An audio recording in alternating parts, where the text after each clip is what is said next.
let us start with a new chapter, that is halogen containing organic compounds. So what are basically the main portion of halogen containing organic compound? It is alkyl halides and aryl halides. So what are exactly alkyl halide?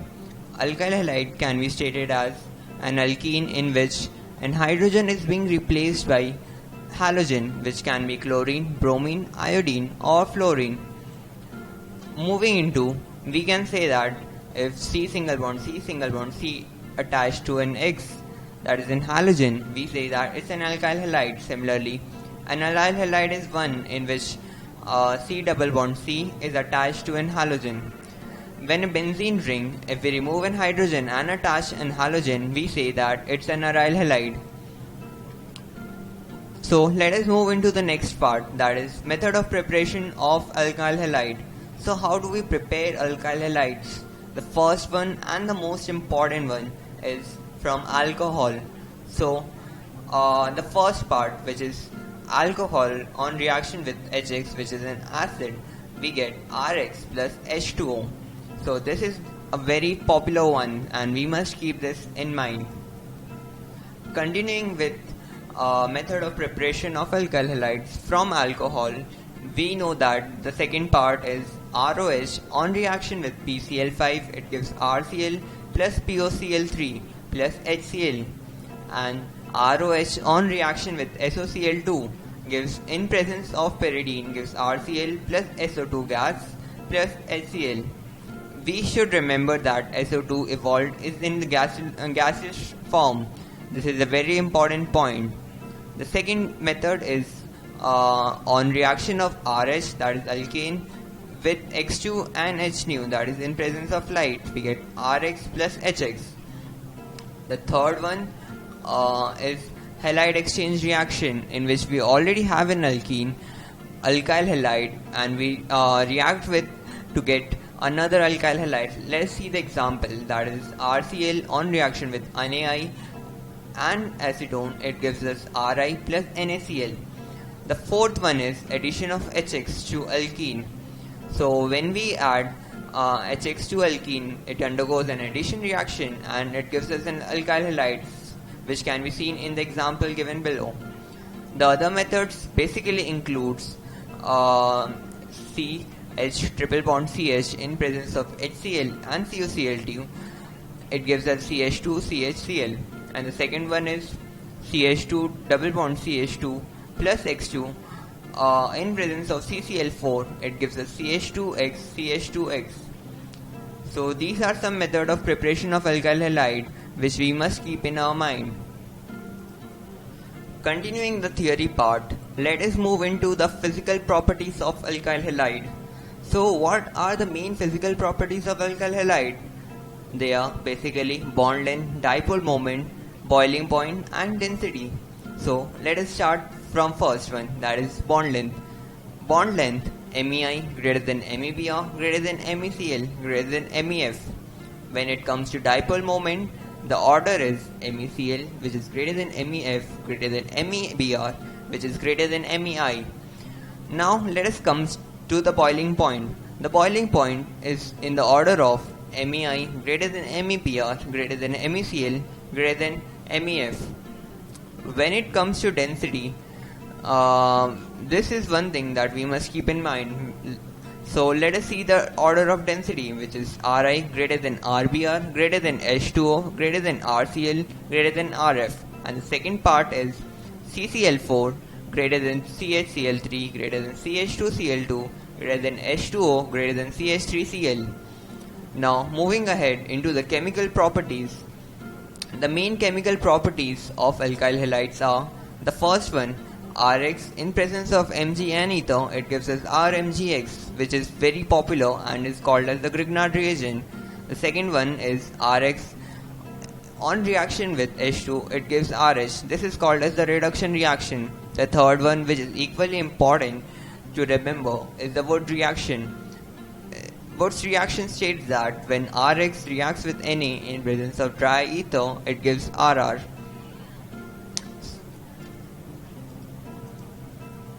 Moving to the next significant part, it concludes and covers elimination reaction and substitution reaction. So let us start with elimination reaction. So what is elimination reaction? Elimination reactions is basically of two types, which is E1 and E2 elimination reaction. The major points that we must remember about E1 and E2 reactions are: E2 reaction single step, no carbocation is formed, and as far as the stability is concerned, Zaitsev alkene is more stable than Hofmann alkene in E2 elimination reaction, and the rate of reaction is 3 degree greater than 2 degree greater than 1 degree.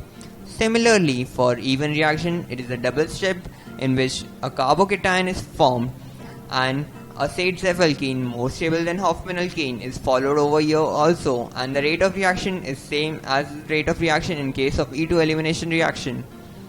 The second most important part is substitution reaction. So substitution reaction is also of two types, just like elimination reaction, SN2 and SN1 reactions. In SN2 reactions, it is single step and there is no formation of carbocation, and the rate of reaction depends on steric hindrance. Hence, we can conclude that the rate of reaction will be 1 degree greater than 2 degree greater than 3 degree, because steric hindrance will be maximum in the case of 3 degree alkyl halide. Similarly, moving into the SN1 reaction, it is a double step. Cation formation takes place. The rate of reaction depends on stability of cation, and the rate of reaction is 3 degree greater than 2 degree greater than 1 degree. So this concludes elimination and substitution reactions. But before completing it, let us see one specular case, that is nucleophilic substitution reaction in neopentyl halide. We can see that neopentyl halide is a 1 degree halide, but still it doesn't undergo SN2 reaction, it undergoes SN1 reaction. Why is it so? Because when a cation is formed, it's a 1 degree cation, but by methyl shift we get a 3 degree carbocation, which is a very stable one. So the main mechanism of reaction of nucleophilic substitution in neopentyl halide is by SN1 mechanism and not SN2 mechanism. This is some point which you should keep in mind. So let us start with the second part of this chapter, which is aryl halides. So what are aryl halides? When we have a benzene ring and if we remove an hydrogen and add an halogen instead of it, which can be chlorine, bromine, iodine or fluorine, we see that it's an aryl halide. So moving on to the preparations of aryl halide. The first one is from disonium salt. So this is one set of reaction which is very important and should be memorized. It states that when C6H6 reacts with concentrated HNO3, it gives us C6H5NO2, which on reaction with SnNHCl, it gives us C6H5NH2. We know that, and we can see over here that NO2 is being reduced to NH2 by SnNHCl. Similarly, C6H5NH2 on reaction with HNO2 in condition of 0 to 5 degrees Celsius, it gives us C6H5N2+. So this is one reaction which we must remember. Continuing the main methods of preparation, the second one is halogenation of arenes. When PHH reacts with X2 in presence of Lewis acids, which can be mainly FeCl3 or AlCl3, we get PHX plus HX. So these two are the main method of preparation of alkyl arene halides. Okay, so these must be kept in mind. So moving into the chemical properties of aryl halides, the first and the most important one, aryl and vinyl halides don't react with Ag plus, OH minus, OR minus, NH3, Cn minus, PHH, AlCl3 in normal condition. This is very important one because it can be used as a trick theory question. Now second part, that is formation of Grignard reagent. When aryl halides react with Mg in presence of ether, we get a Grignard reagent. This will be used in a lot of questions, so we must understand this part. So the third one is electrophilic aromatic substitution reaction. Although aryl halide is a deactivating group, but it directs the incoming electrophile to ortho and para position, and this must be kept in mind because it's a very important point.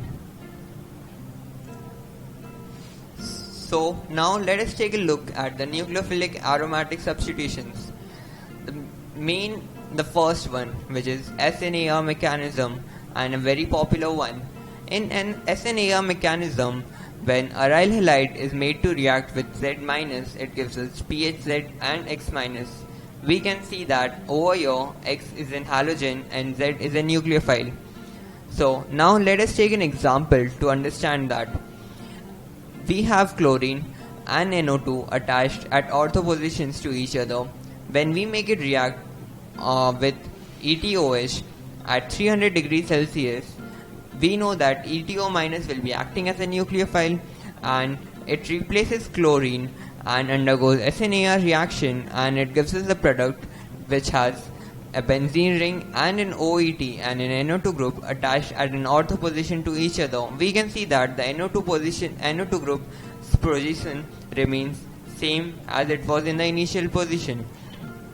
Now moving ahead into the benzyme mechanism. So what is exactly benzyme mechanism?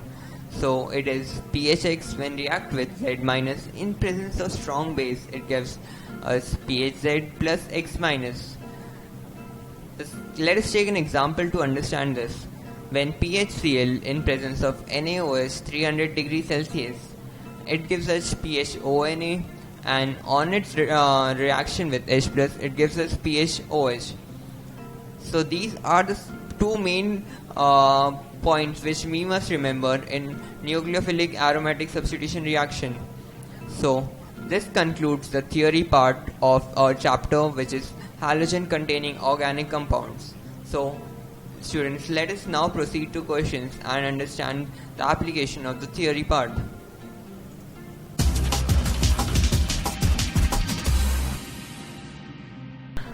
Let's read question number 1. Explain the fact that a small amount of NaI catalyzes the general reaction RCl plus R-ONA gives ROR- plus NaCl. So how do we prove that NaI catalyzes this reaction? First, let us see what was happening before NaI was added to the reaction. Yes. Looking into it, we see that RCl was getting reacted with R-ONA. Okay, so here O minus, RO minus was acting as the only nucleophile. It was reacting with RCl to form ROR- plus NaCl. Right. Okay. Now when we add NaI, we know that it's easily solubilizes into Na plus I minus. Right. That's because I minus is a big atom and such. Exactly, because and it has a very good ionic property. So moving ahead, we can see that now we have two nucleophiles, I minus and R-O minus. Okay, so in the first step, RCl, the reaction will take place with I minus, and we'll get Ri plus Cl minus. Yes. This happens because I minus is a weaker base than RO minus, hence it's a better nucleophile than R-O minus. So the reaction with RCl will be first taken by I minus. Okay. Now moving ahead, we have Ri and we have another nucleophile left with us, that is R-O minus. Right. These two react to form ROR dash And I minus. and I minus is again regained back. As, it is a catalyst, so it will continue its working in the entire reaction. And we can see that since I minus is a better living group than Cl minus, we know that the second step is faster than the initial step that was happening in the above reaction. Right. So we can conclude that by adding NaI, we have actually used it as a catalyst for the given reaction. Right. Brilliant. So basically, all we needed to remember was how I minus is better than Cl minus, and this was the first type of reaction where there was no catalyst, and this would take, say, X amount of time for it to happen. Whereas I minus, when it ionizes, it reacts faster than Cl minus, and say it will take Y amount of time. So Y would definitely be less than X. So that is why we can prove that NaI catalyzes the general reaction. RCl plus R dash ONA gives ROR dash plus NaCl. Also the fact that there is no byproduct of Na or I which features in the product side, we can say that it's just acting as a catalyst and not involving itself in the reaction as such. Am I right? Brilliant. So this was question number 1.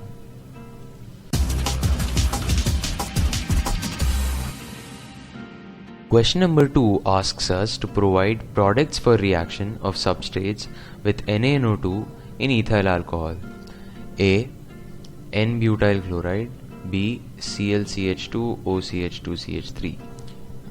The most important thing that we must understand from over here this question is the nucleophile is an N2 minus, okay? So it is an ambident nucleophile. Which ambident meaning there'll be two places where it can attack. There are two. Exactly. The site of attacks can be either the negative charge on oxygen or the lone pairs on the nitrogen. Right. Okay.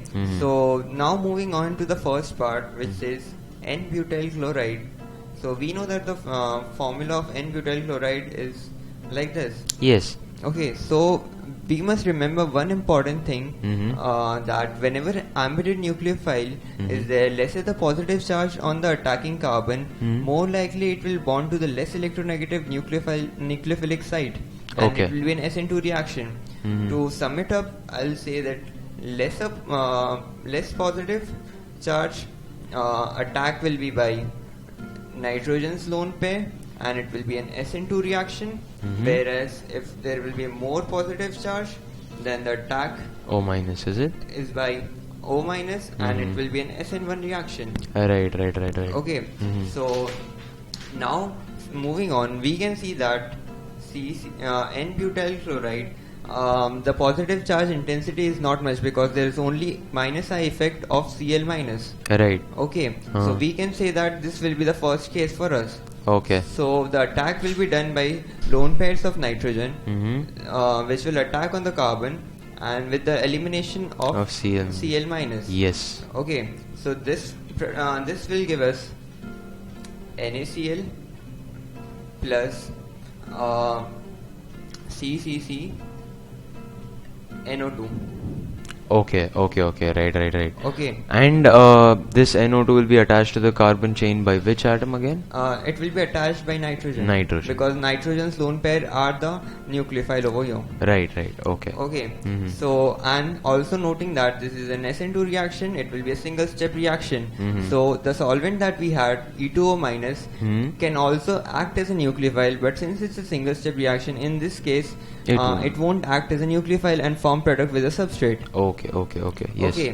Now moving into the second case that we have is let's look at the second case one more time. It's ClCH2 OCH2CH3. Exactly. So the part B becomes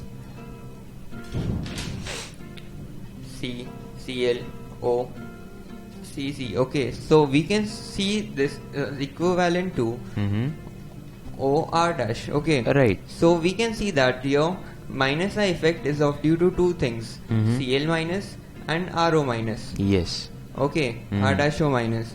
So we can see that the positive charge intensity will be more, so the case 2 will be applicable. So over here O minus will act as a nucleophile. Okay, right. So what will happen in this one is that the O minus will attack over here with the elimination of Cl minus. Yes. We must notice that Cl minus will be the leaving group and not CCO minus, because Cl minus is a better leaving group than OR dash minus. Exactly. Because HCl is a weak, stronger acid, so Cl minus is a weaker base. Right. So it's a better better leaving group. Okay. Perfect. So moving ahead, this is an SN1 reaction. So our first product that we get is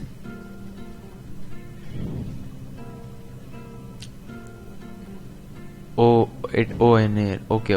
Right. Okay. And also we know that since it is an SN1 reaction, in the intermediate. Let's go to the new page.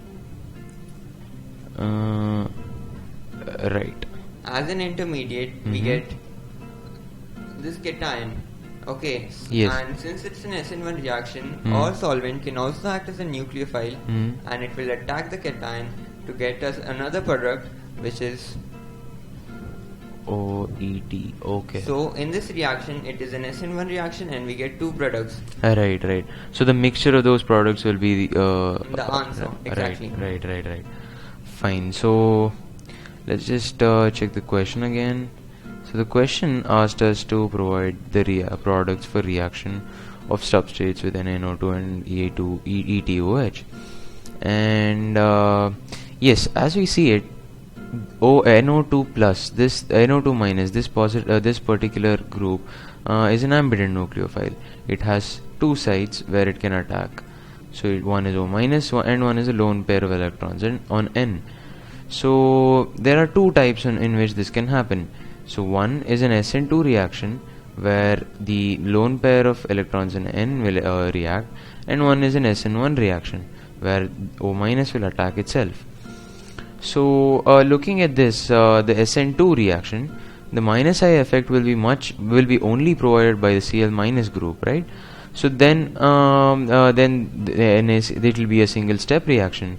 So NO2, at the site at which it will be attached to the carbon chain will be through nitrogen. So this will be the particular product back then. And then in the second case, minus I effect will be both from Cl minus and OR dash minus, which is basically the carbon chain along with the oxygen. So this will be a double step process, and so what is going to happen here is that ETO minus will attack carbon from over here, and then it will be a mixture of this and this as a product. So finally we have the answer as two products for the second case and one product for the first case. So this was question number 2.